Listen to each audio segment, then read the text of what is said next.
리브님들 안녕하세요. 3월인가 싶더니 어느새 4월이네요.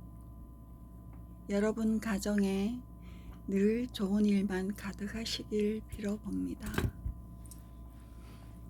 저는 아직도 남편과 사별 이후 불안정한 상태이지만 그래도 매일매일 살기 위해 노력 중이랍니다.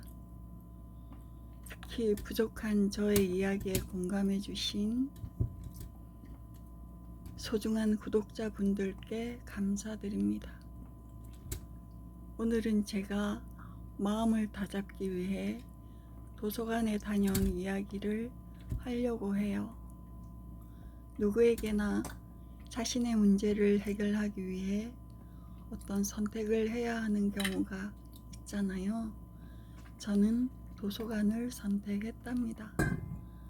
학생일 때도 하지 않았던 그 힘든 일을요.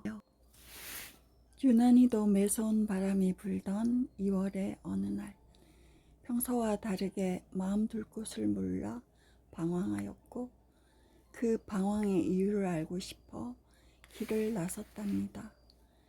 길가에 서서 이리저리 헤매이다 가까운 도서관으로 가기로 마음먹고 걸음을 재촉하였어요. 도서관은 난생 처음 가는 곳이었어요. 예전에는 필요한 책이 있으면 온라인으로 구매해서 보기는 하였지만 도서관에서 책을 대출하는 일은 처음이거든요. 아이를 키울 때에도 늘 마음에만 있던 일이었는데 말입니다. 내 인생에 분명 변화가 있을 것을 예감하면서 도서관에 도착했지요. 수많은 책들 중에 당신은 무엇을 먹고 사십니까? 라는 제목이 얼른 눈에 들어오더라고요. 지난 1년 동안 거의 라면으로 끼니를 해결해야 했기에 먹는 것에 대한 애착이 있었나 봐요. 책을 대출받아 오는 길에 한 가지 걱정이 생기더군요. 그것은 내가 과연 책을 읽을 수 있을까? 걱정이 앞서는 거예요. 지금보다 훨씬 젊었을 때에도 책만 읽으면 심한 두통과 구토가 나서 웬만하면 남편에게 읽어달라고 했었거든요. 이가 없으면 잇몸이라고 했던가요? 책장은 순조롭게 넘어갔고 14일 대여 기간 동안 300페이지가 넘는 책을 완독하였답니다. 책을 반납하고 또 빌려오기를 반복하면서 한 달 사이에 9권을 완독하였습니다. 독서를 평소 하시던 분은 아주 쉬운 일이겠지만 저에게는 독서하는 것만으로도 엄청난 도전이고 내 인생의 터닝 포인트가 되는 중요한 사건인 거죠.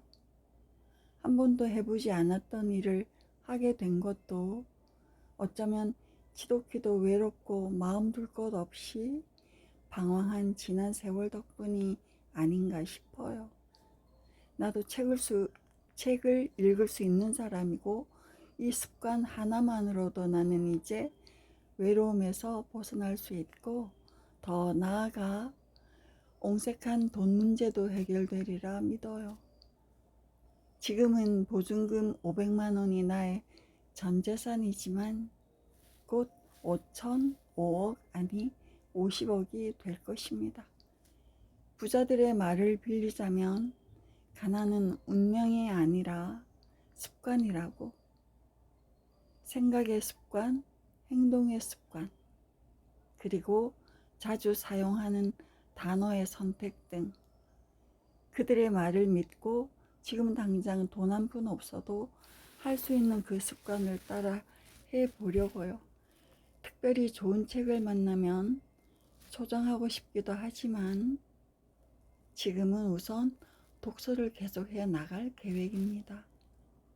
책은 사람을 만들고 사람이 또 책을 만드니 책을 읽는 것만으로도 위로가 되고 인생을 바꿀 수 있다는 확신이 생겨 상황은 변한 건 없지만 내 마음이 변하니 내 인생의 터닝 포인트는 바로 독서임을 직감합니다.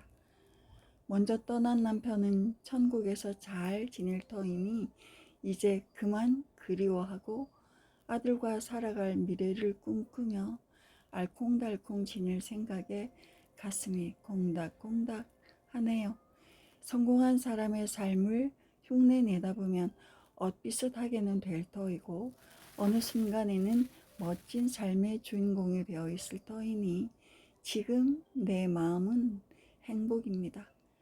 돈이 없어도 행복 습관은 몸에 붙일 수 있고 돈이 없어도 목표를 적고 매일 외치고 100일 동안 나의 목표를 매일 기록하는 것은 할 수 있으니 절대 슬퍼하거나 노하지 말고 두려워하지도 말고 그냥 될 때까지 쭉